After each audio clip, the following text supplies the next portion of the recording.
What's up, guys? So I just kind of wanted to give you guys a little update on the Cobra. So as you guys saw maybe a couple previous videos when we were working on the car before, fixed up the alternator issue.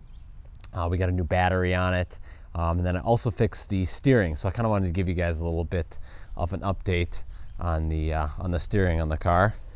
So kind of give you the whole backstory on basically, boy, this is probably 5-6 years ago, probably 2016.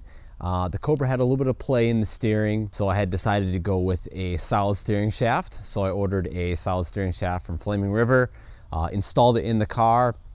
Car still had a bunch of play, so the next logical thing would be, well, it's probably my stock steering rack. So ended up purchasing a Flaming River steering rack for the car. Got that all put together. Still had this bizarre dead zone in the steering where once I would load the car up, steering left or right, it was fine, no play. But in the middle, I had this crazy amount of dead zone where basically there would be no steering input, and the steering wheel would just be super loose. And I'll kind of show some videos of kind of what that was like. So basically, with the R888s, it was really not great. Because the R888s are definitely a stickier tire.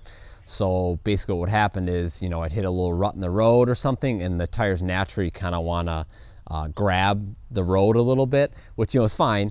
But when your steering when you have this random dead zone in the middle here, and you go and the car grabs, you're basically almost like you don't have your hands on the wheel, and then you have to catch the wheel. So it's actually kind of dangerous. So went back to the drawing board, brought it back to full tilt, and said, okay, something's clearly not right here. We need to figure this out. So what we ended up figuring out is that the steering shaft had some play in between. So there's an inner and outer shaft. It's a telescoping shaft. And in between the two, the inner and outer, there was actually play. So shot Flaming River an email. And they said, no problem, send it in. We'll get it fixed for you. Okay, fine. So send in the shaft. And originally, so what had happened, I sent in the shaft. They said it was modified. And Full Tilt had to modify it to make it a little bit longer because for some reason the Flaming River rack and the stock rack don't have the same length. So the Flaming River rack needed a little bit more length out of the shaft, so Full Tilt modified the shaft a little bit. Basically just took out, there's a little grease fitting. They moved the grease fitting back because that grease fitting actually stops the inner shaft from coming out a little bit farther. So they just moved the grease fitting a little bit so it would extend a little bit farther. So I sent it in, and Flame River said, we're not going to warranty it because it's modified. I figured, well, it's, they had to modify it because it wouldn't fit, but whatever, hey, whatever, it's been modified. So they said, we'll cut you a deal for $50 and we'll send you a new shaft. So they send me a new shaft, and I get the new shaft, and it has the same amount of play that the shaft I sent in has. All right, so this is the length about when it's installed in the car. That's how much length we have, and then that's how much play we get.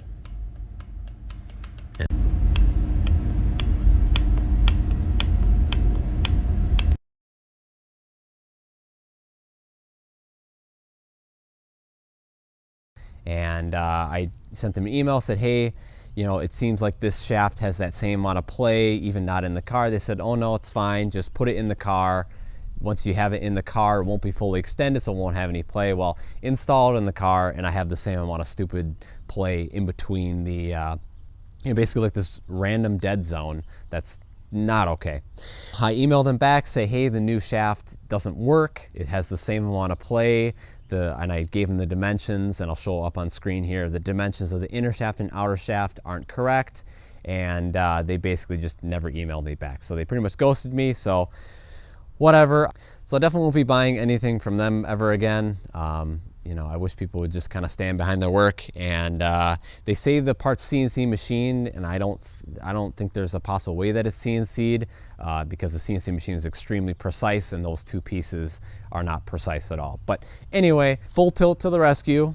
I took it into him, and James there basically figured out a way to fix the steering shaft. So basically what we did is we cut a little relief hole, and then we cut up the shaft, and then basically what that allowed it to do is to slip on another U-joint, which it's another funny story. So the Flaming River solid shaft only works with a factory rack. It does not work with their steering rack. So I had to buy an adapter to fit the steering shaft to the new Flaming River rack.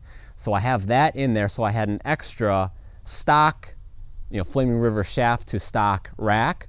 And so we cut that up and actually made it as like a clamp almost. So we put that clamp on there, and by us putting a relief cut in there, it allowed us to clamp down the outer shaft and the inner shaft together. So now the car has no play in it. So there's no play. Shaft's installed with our fancy little clamp over there to get rid of the garbage play from the shaft. And yeah.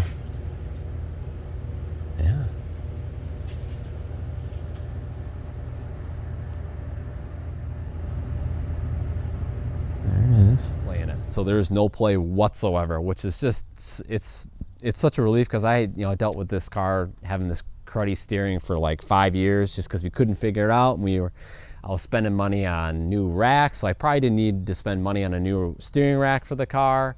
And it was pretty much just shaft the whole time. I'm just really happy that it's fixed. So I kind of wanted to give you guys kind of an update now. So I'll kind of show you the